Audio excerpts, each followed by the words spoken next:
하나님께서 주시는 말씀은 마태복음 13장 3절에서 9절까지의 말씀입니다. 마태복음 13장 3절에서 9절까지의 말씀입니다. 제가 한 절, 여러분들이 한 절 그렇게 교독하도록 하겠습니다. 제가 먼저 읽겠습니다. 예수께서 비유로 여러 가지를 그들에게 말씀하여 이르시되 씨를 뿌리는 자가 뿌리러 나가서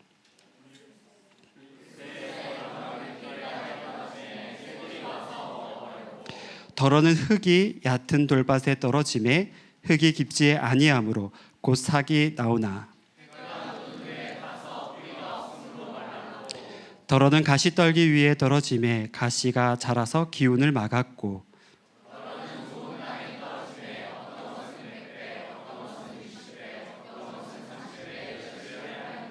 우리 다 같이 읽겠습니다. 귀 있는 자들은 들으라 하시니라. 아멘.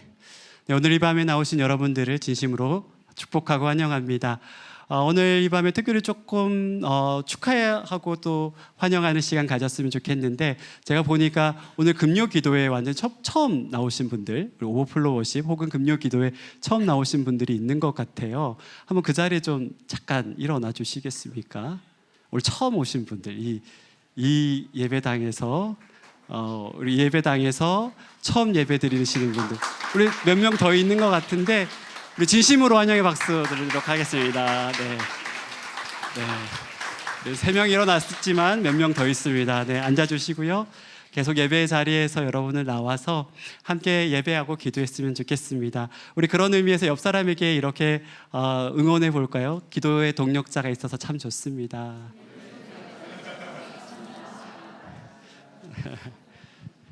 저는 오버플로우 워십을 이렇게 할 수 있는 게 참 좋습니다. 왜냐하면 우리 교회에서 이렇게 좀 그래도 한 20-30분 정도 기도할 수 있는 시간, 공동체 전체로 기도할 수 있는 시간이 많지 않은데 이렇게 나와서 기도하는 여러분들이 있어서 너무 좋고요.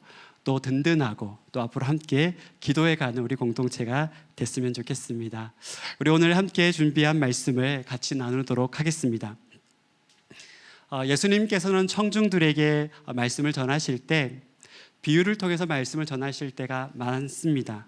당시에는 시청각 자료가 없었기 때문에 예수님께서는 회중들에게 좀 더 쉽게 그 말씀을 전달하시기 위해서 비유로 말씀을 전하셨습니다. 우리의 비유를 좀 이해할 때는요, 그 예수님의 비유 자체의 핵심 메시지가 좀 되게 중요하고요. 그리고 그 말씀이 우리의 삶에 어떻게 적용되는지가 정말 중요합니다. 예수님께서 비유로 말씀하셨던 이유는 어떤 심오한 철학적인 내용을 우리에게 전달하기 위해서가 아니라 그 말씀 자체가 우리 삶에 잘 적용되기 위해서, 그래서 비유로 말씀을 하셨던 겁니다. 그런 의미에서 오늘 씨 뿌리는 비유도 마찬가지인데요. 오늘 이 말씀을 들으면서 예수님께서는 이 말씀이 나에게 어떻게 적용되는가, 또 우리에게 어떻게 적용되는가 여러분들이 한번 잘 찬찬히 좀 생각해 하시면서 같이 말씀을 좀 나눴으면 좋겠습니다. 오늘 말씀을 보니까 씨 뿌리는 자가 밭에 씨를 뿌립니다. 당시는 지금처럼 정교한 그 농법이 있지는 않았습니다. 지금 밭에는 이게 밭을 잘 갈아서 그 모종을 하나씩 심잖아요. 그런데 지금은 그래서 과거에 비해서 비약적으로 이 농사가 잘 되고 그리고 농작물이 많이 생산이 되죠. 그런데 예수님 당시에는 그렇지 않았습니다. 당시에는 농부들의 농사를 할 때 이 황무지에서 이 농사를 했는데, 보시는 그림처럼 이런 잘 정돈도 안 되고 아주 우질서한 그런 밭에 이렇게 씨를 뿌리는 겁니다. 그래서 이 농부죠, 씨 뿌리는 자가 이 씨 주머니를 가지고 이 씨를 이렇게 뿌리는 거죠. 보시는 그림처럼 씨는 이 토질과 상관없이 뿌려집니다. 여러분, 이렇게 씨를 뿌리면요, 어떤 씨는 이 길가에 뿌려지기도 하고요, 또 어떤 씨는 돌밭에 뿌려지기도 하고, 또 어떤 씨는 가시떨기에, 그리고 어떤 씨는 좋은 땅에 떨어지기도 합니다. 그럼 여기서 질문을 드리도록 할게요. 그렇다면 이 씨만 뿌려지면 농작물이 잘 자랄까요? 아니면 안 자랄까요? 너무 쉬운 질문이죠. 사실 씨만 뿌려 놓으면 좋은 땅에 떨어져도 농작물은 잘 자라지 않습니다. 팔레스타인 그 자체의 그 토질은 어땠냐면 딱딱하고 척박한 땅이었기 때문에 씨를 뿌리고 나서 반드시 소나 나귀로 쟁기질을 해서 흙을 덮어줘야지만, 갈아서 덮어줘야지만 그 씨가 흙 속으로 들어가게 되어 있습니다. 그렇게 이제 농사를 짓는 이유는 뭐냐면, 이 팔레스타인 지역 자체가 비가 잘 내리지 않는 지역이기 때문에 비가 내리기 전, 그러니까 우기 전에 씨를 뿌리고 땅을 갈아서 놔야 비가 온 뒤에 이 씨앗이 땅에 내릴 수 있기 때문에, 뿌리가 내릴 수 있기 때문입니다. 그런데 그런 그 씨를 뿌리고 쟁기질을 할 때, 이 아까 전에 본 그 토질처럼 돌밭도 있고 뭐 가시떨기도 있고 여러 가지가 있기 때문에 흙 속으로 씨앗만 들어가는 것이 아니라 돌이랑 가시떨기도 같이 함께 들어가는 겁니다. 그건 돌도 마찬가지고 가시떨기도 마찬가지죠. 그러면 어떻게 될까요? 흙 속으로 함께 들어간 돌이나 가시떨기 때문에 농작물이 잘 자라지 않는 겁니다. 여러분, 농사를 지을 때 제일 중요한 것은 토질이거든요. 저희 와이프도 집에서 이렇게 식물을 키우는데 좋은 농부는 아닌 것 같습니다. 그래서 이렇게 가끔 이제 돌이나 불순물들이 잘 들어가서 잘 식물이 자라지 않는 경우가 많다고 하더라고요. 근데 이 당시에 말씀을 듣는 대다수의 사람들은 농부였습니다. 자기 땅을 가지고 농사를 짓든 아니면 소작을 하든 아니면 어떤 집의 종으로서, 하인으로서 대신 농사를 짓든지 간에 그들은 대다수는 농부였습니다. 그래서 오늘 말씀을 들으면서 쟁기질을 하는 자신의 모습을 상상했을 겁니다. 예수님의 말씀이 정말 생동감 있게 다가왔겠죠. 청중들은 아마도 적어도 자신은 길가에 뿌려진 밭에 해당된다고 생각하지는 않았을 겁니다. 여러분, 길가는 어떤 땅이에요? 길가는 말 그대로 사람이 지나가는 땅이기 때문에 쟁기질 자체를 하지 않는 겁니다. 그래서 씨앗이 뿌린다고 해서 씨앗이 뿌리를 내릴 수가 없는 것이죠. 예수님의 말씀을 들으려고 하는 의지 자체가 없는 사람, 이 사람이 바로 길가에 뿌려진 사람이니까 예수님 말씀을 들으러 왔잖아요. 그러니까 길가에 뿌려진 씨앗은 적어도 아니라는 뜻이죠. 저는 지금도 마찬가지라고 생각합니다. 저는 여기에 앉아있는 성도님들, 또 우리 청년들은 적어도 길가는 아니라고 믿습니다. 그렇게 의미심장한 웃음을 하시면 안 됩니다. 그럼 적어도 말씀 자체는 받아들이잖아요. 이 말씀 자체가 정말 진리의 말씀인 것을 믿고, 그래서 이렇게 기도회까지 나온 것이죠. 또 한 단계 더 나아가 보면요, 그런 의미에서 저는 여러분들이 돌밭도 아니라고 저는 믿습니다. 왜냐하면 돌밭의 특징은 무엇이냐면, 가장 중요한 특징은 뿌리가 없다라는 겁니다. 뿌리가 없다라는 것은 분위기에 따라서 신앙생활을 하는 사람들을 말합니다. 좋은 교회 분위기, 또 예배 분위기에 따라 교회에 오지만 말씀의 권위 자체를 인정하지 않는 사람이 바로 돌밭에 해당됩니다. 저는 너무 슬픈 사실이긴 하지만 이 돌밭에 해당되는 청년들을 정말 가끔씩 만날 때가 있습니다. 여기는 물론 없습니다. 근데 교회를 다니다 보면요, 자신이 끝까지 죄인이 아니라고 그렇게 얘기하는 청년들이 요새 정말 종종 있더라고요. 여러분, 성경, 이렇게 66권 성경은요, 정말 많은 부분의 그 내용이 우리가 죄인이라고 말을 하거든요. 근데 자신이 잘못한 것들이 살면서 그렇게 없는데 왜 죄인이라고 말하는지 모르겠다라고 고백하는, 그렇게 말하는 청년들이 있는 걸 보면서 참 개인적으로 마음이 아팠습니다. 그러니까 진리 자체를 받아들이지 못하는 사람, 그 사람이 바로 여기서 말하는 돌밭에 해당됩니다. 예배를 드리고 있지만, 그래서 예배를 드리면서 마음의 평안은 얻지만 성경 자체로, 하나님의 말씀 자체로 받아들이지 못하는 거죠. 저는 그런 의미에서 여러분, 길가도 돌밭도 여기 앉아있는 분들 중에는 없을 것이다, 그렇게 생각합니다. 한금 같은 이 금요일에 나와서 하나님을 사모하는 모습으로, 또 하나님을 사모하는 그 마음으로 우리가 이곳에서 말씀을 받고 찬양하고 기도회를 하잖아요. 우리는 적어도 하나님의 말씀의 그 권위를 인정을 합니다. 그리고 그 말씀으로 우리가 살아날 수 있다는 것을 믿고, 그 말씀이 우리의 전부라는 것들을 우리는 고백합니다. 그런데 문제는 무엇입니까? 그 말씀이 우리 안에 잘 적용이 안 된다라는 겁니다. 하나님의 말씀에 능력이 있다는 것은 알지만 세상의 염려와 재물의 유혹 때문에 혹은 욕심 때문에 내 삶이 너무나 쉽게 무너져 내린다라는 겁니다. 이것이 바로 가시떨기에 씨가 뿌려진 사람입니다. 저는 여기에 있는 대다수의 성도들과 청년들이 가시떨기 아니면 좋은 밭이다 그렇게 생각합니다. 정말 하나님 안에 살고 싶은데 그것이 마음대로 잘 안 되는 거죠. 말씀의 뿌리는 있는데 가시떨기 때문에 줄기가 땅을 뚫고 나오지 못하는 겁니다. 오늘 그 이유를 예수님께서 정확하게 말씀하고 있는데 마태복음 13장 22절에 이렇게 말씀하고 있습니다. 우리 다 같이 한번 그 말씀 읽어볼까요? 시작. 가시떨기에 뿌려졌다라는 것은 말씀을 들으나 세상의 염려와 재물의 유혹에 말씀에 막혀 결실하지 못하는 자요. 예수님께서는 우리의 그 가시떨기 같은 모습을, 그 이유를 세상의 염려와 재물의 유혹이라고 말하고 있습니다. 여러분, 이 말씀이 여러분들에게 조금 더 직접적으로 다가오게 하기 위해서 고민을 하다가 이번에도 체크리스트를 만들어 봐야겠다 그렇게 생각을 했습니다.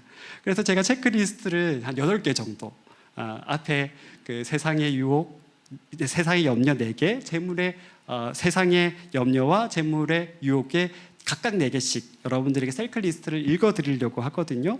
그래서 여러분들이 8개 중에 나는 한 몇 개 정도 이해하는지를 한번 살펴보시면 좋겠습니다. 제가 한번 하나씩 차근차근 읽어드릴 테니까 여러분 스스로 한번 생각해 보시길 바랍니다. 첫 번째 1번, 나는 낮은 연봉과 높은 직급 때문에 내 미래가 암울하게 느껴진다. 2번, 진로와 앞날을 생각하면 답답하여 하나님 앞에 집중하기 힘들다. 3번, 결혼 문제로 인해 신앙의 회의와 낙심이 찾아온다. 4번, 직장이나 사업이 언제까지 버틸지 몰라 늘 불안하다. 네, 좋습니다. 그 다음 항목인데요. 재물의 유혹이죠. 염려가 아니라 유혹을 4가지 읽어드리도록 하겠습니다. 하루를 시작할 때 제일 먼저 떠오르는 것은 말씀이나 기도가 아니라 주식, 코인, 부동산이다. 2번, 하나님께 드리는 나의 소유를 지키는데 하나님을 드리기보다 나의 소유를 지키는데 더 마음이 쏠린다. 세 번째입니다. 재정적인 압박이 자존감과 정체성까지 흔들어 놓는다. 그리고 4번째 마지막입니다. 돈이 많아지면 더 행복할 것 같아 하나님보다 재물을 더 의지하게 된다.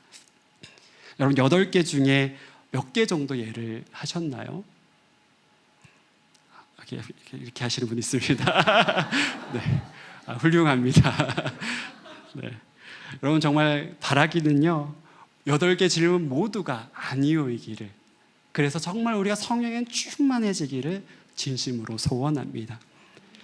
그런데 저도 그렇고 여러분들 그렇고요, 사실 가시떨기의 같은 모습에 자유롭지 못한 이유는 가시떨기가 우리 마음속에 완전히 제거되지 않는다라는 데 있습니다. 여기서 가시떨기는 단단하고 가시가 있는 식물들의 총칭을 말하는데 쉽게 이야기하면 아주 억센 잡초 같은 겁니다. 농사를 지을 때 가장 힘든 것이 잡초이죠. 잘라도 계속 자라나죠. 저희 부모님도 조그만한 텃밭을 이렇게 하시는데요, 그래도 꽤 크게 농사를 짓습니다. 풀을 깎는 것이 그 중에서 가장 힘들다고 얘기할 때가 있는데, 어떨 때는 이 풀독이 다 이제 올라서 고생할 때도 있습니다.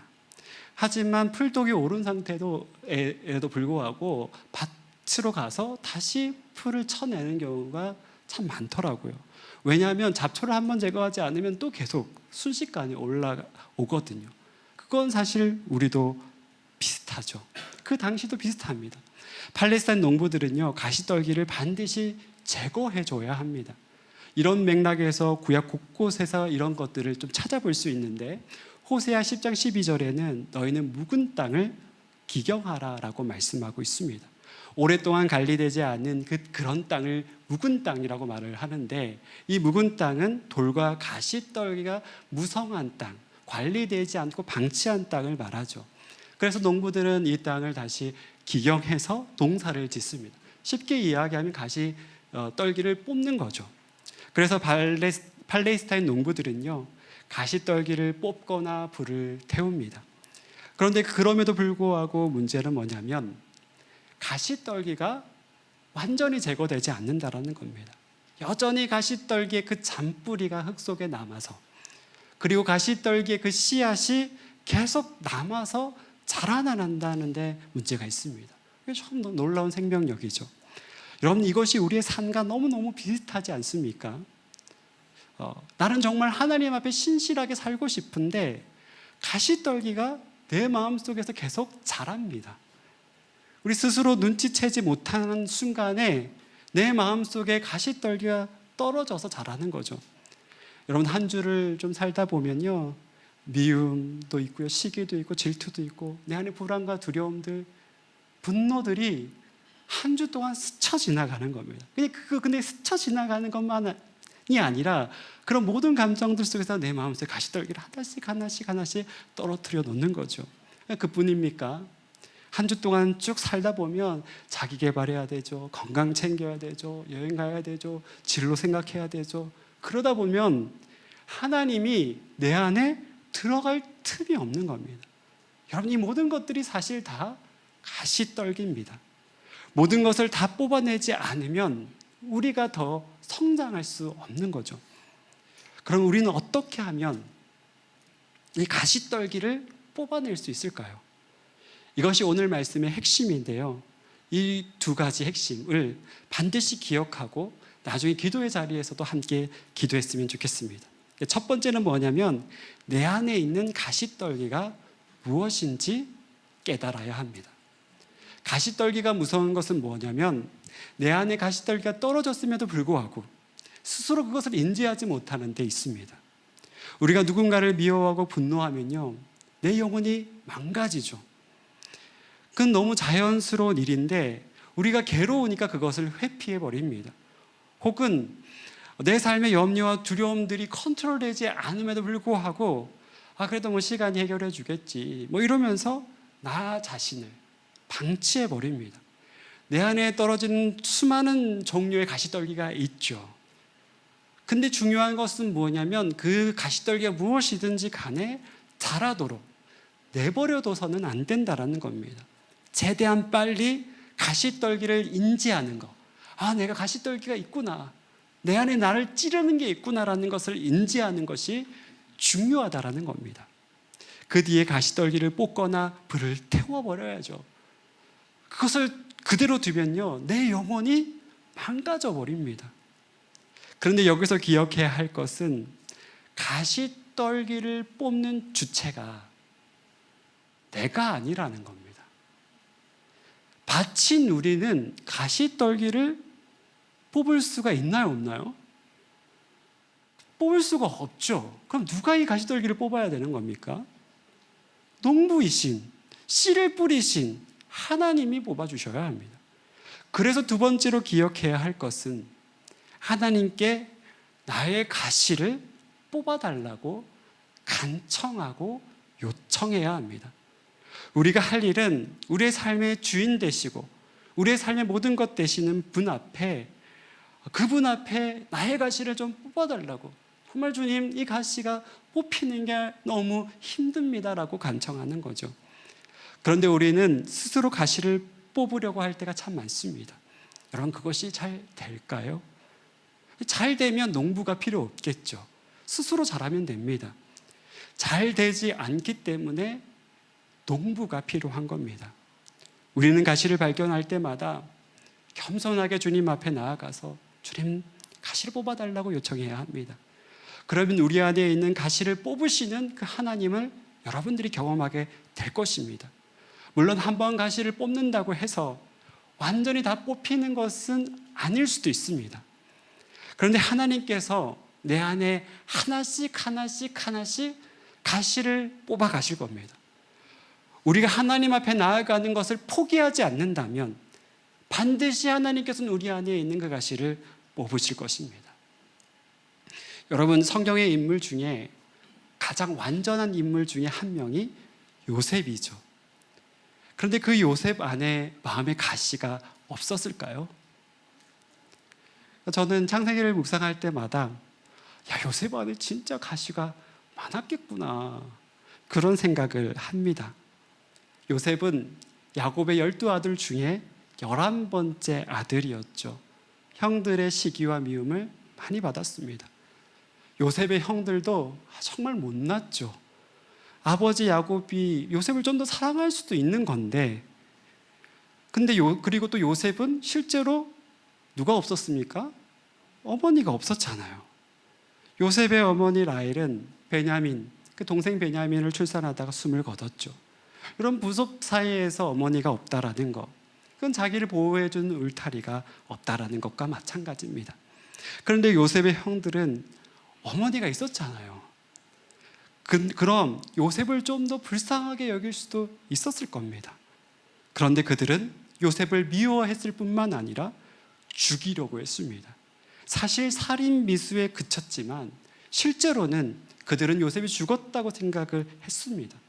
그렇기 때문에 살인을 저지르는 것과 마찬가지였죠. 여러분, 요셉의 입장이라면 그런 형들을 용서할 수 있었겠습니까? 저는 아직도 제 멱살을 잡은 동생을 용서할 수가 없을 때가 많습니다. 불쑥불쑥 떠오릅니다. 그런데 10명의 형들이 모의해서 자신을 죽이려고 했던 것을 과연 용서가 될까요? 인간적으로 봤을 때 이거 절대로 용서가 될 수 있는 일이 아닙니다. 그런데 요셉의 인생에 하나님께서 함께 하신다라는 표현이 2번 등장합니다. 한 번은 형들에게 버려져서 애굽에 팔려가서 보디발 집으로 갔을 때 하나님께서 함께 하셨다, 이렇게 한 번 표현하셨고, 또 한 번은 감옥에 갔을 때 하나님께서 함께 하셨다. 요셉의 인생은 2번 이렇게 말씀합니다. 어떻게 보면 자신 안에 가시가 생생하게 돋아서 자신을 마구 찌르고 있을 때 성경은 하나님께서 요셉과 함께 하셨다, 그렇게 말씀합니다. 창세기 39장 2절에서 3절인데 우리 다 같이 한번 이 말씀을 읽어봅시다. 시작. 여호와께서 요셉과 함께 하심으로 그가 형통한 자가 되어 그의 주인 애굽 사람의 집에 있으니 그의 주인이 여호와께서 그와 함께 하심을 보며 또 여호와께서 그의 범사에 형통하게 하심을 보았더라. 창세기에는 요셉의 인생을 하나님이 함께 하셨다라고만 기록하고 있습니다. 하지만 저는 그 행간에서 하나님께서 함께 하실 때 요셉은 뭘 했을까? 라는 묵상을 해봤습니다. 여러분, 요셉이 뭘 했을까요? 제 눈에는 요셉이 하나님과 함께 하면서 마음속에 깊이 박혀 있었던 가시를 하나씩 하나씩 뽑았구나 라는 생각이 들었습니다. 뽑아도 계속 나오는 형들을 향한 미움, 하나님을 향한 원망과 서러움, 그리고 자신의 암울한 미래, 그 마음을 뭐 다 알 수는 없지만 계속 가시를 뽑고 불태우는 그 시간이었구나라는 것을 묵상하게 됐습니다. 제가 이렇게 성경을 묵상하는 근거는 나중에 형들을 만난 요셉의 모습에서 알 수 있습니다. 그런데 아버지 야곱이 죽자 요셉의 형들은 자신들에게 복수하진 않을까 두려워합니다. 그때 요셉은 형들에게 이렇게 말합니다. 창세기는 이 2 말씀으로 모든 말씀이 수렴된다라고도 할 수 있는데 창세기 50장 19절 20절 말씀입니다. 제가 읽어드리겠습니다. 요셉이 그들에게 이르되, 여기서 그들은 야곱의 그 아들들이죠. 형들입니다. 그들에게 이르되 두려워하지 마소서. 내가 하나님을 대신하리이까. 당신들은 나를 해하려 하였으나. 요셉이 모르지 않았습니다. 그것들이 사실은 그의 문제에서 결코 쉽지 않았다라는 것을 이 말씀을 통해서 아는 겁니다. 하나님은 그것을 선으로 바꾸사 오늘과 같은 많은 백성들의 생명을 구원하게 하시려 하셨나니 라고 말합니다. 정말 성경에서 가장 멋진 장면 중에 한 장면이죠. 그런데 요셉이 어떻게 그럴 수 있었을까요? 저는 근본적으로 인간이 스스로 가시를 뽑는 거, 이거 불가능하다고 생각합니다. 가시를 뽑아주시고 불태워주시는 분은 하나님이십니다. 요셉이 애굽으로 팔려가고 총리가 되기까지 한 13년에서 15년 정도의 시간이 걸렸을 겁니다. 하나님께서는 요셉과 함께 하시면서 깊숙이 박혀 있었던 가시를 뽑았던 시간이었죠. 요셉도 자신의 가시가 하나씩 뽑히는 것을 경험했습니다. 그러면서 자신의 인생을 하나님의 말씀으로 재석되면서 창세기 50장 19절 20절 말씀으로 고백할 수 있었던 겁니다. 여러분, 지금도 하나님께서는 우리에게 계속 말씀의 씨앗을 뿌립니다. 좋은 밭이 된다라는 것은 말씀을 그대로 받아들여서 그 말씀에 순종하고 그 순종하는 대로의 삶을 살아내는 겁니다. 그런데 우리가 가시떨기가 되면, 우리 안에 가시가 있으면 우리 하나님 앞에 나아갈 수 없겠죠. 근데 주일 예배나 금요 기도회, 그런 기도의 자리에서 가시를 하나씩 뽑다 보면 우리 안에 그 뽑혀 있는 가시들이 하나씩 들춰내고, 그러다 보면 우리가 좋은 땅으로 가는 겁니다. 여러분, 내 안에 여전히 가시가 있다는 것을 이상하게 여기지 마시길 바랍니다. 여러분, 사실 제 안에도 가시가 있고요, 또 옆에 있는 사람에게도 가시가 있고, 사실 다 우리 비슷하게 가시가 있습니다. 그런데 오늘 꼭 두 가지를 꼭 기억하시길 바랍니다. 첫 번째는 예배 혹은 기도의 자리에서 내 안에 가시떨기가 있는지를 반드시 체크해 보십시오. 믿음에 성숙한 분들은 하세나와 말씀통도 개인의 기도의 자리에서 체크하셔도 좋습니다. 그리고 두 번째는 가시를 뽑아달라고 하나님 앞에 간청하셔야 합니다. 한 번 다 뽑았다고 해서 이것이 자라나지 않는 것이 아닙니다. 그렇기 때문에 여러분 실망하실 필요가 없습니다. 요셉의 인생을 묵상하다 보면, 그 인생을 해석하다 보면 요셉이 13년 만에 총리가 된 것은 가시를 뽑는 데 필요한 시간이 13년이었기 때문입니다. 만약 그렇지 못하고 총리가 됐다면 그는 많은 사람들을 죽였을 겁니다. 상처 입은 작은 새가 독수리가 됐을 때 무차별로 학살하는 그런 비정상적인 독수리가 될 수 있습니다. 하나님께서는 요셉을 좋은 밭으로 기경하는 시간이 필요했습니다. 그 시간 동안 요셉을 단련시키고 그 시간 동안 함께하며 동행하면서 그 안에 가시가 하나씩 하나씩 뽑혀가자 주님께서 그의 인생 가운데 열매를 맺게 하신 겁니다. 저는 우리 모두가 좋은 땅이거나 좋은 땅으로 가는 과정에 있다고 믿습니다. 좋은 땅의 열매가 뭐가 맺힐지는 잘 모릅니다. 하나님만 아시겠죠. 나중에 이 땅에 어떤 열매가 맺힐지 하나님만 알 수 있습니다. 하지만 말씀은 그 땅에 중요한 것은 30배, 60배, 100배의 열매가 맺힌다고 말합니다. 이 열매 속에서는 나의 내면과 또 신앙과 우리의 인생 진로 모두가 포함되어 있습니다. 그런데 그 열매에 방해가 되는 가시가 있다면 오늘 이 밤에 주님께 뽑아달라 기도하며 하나님 앞에 나아가는 저와 여러분들이 되시기를 진심으로 축복합니다.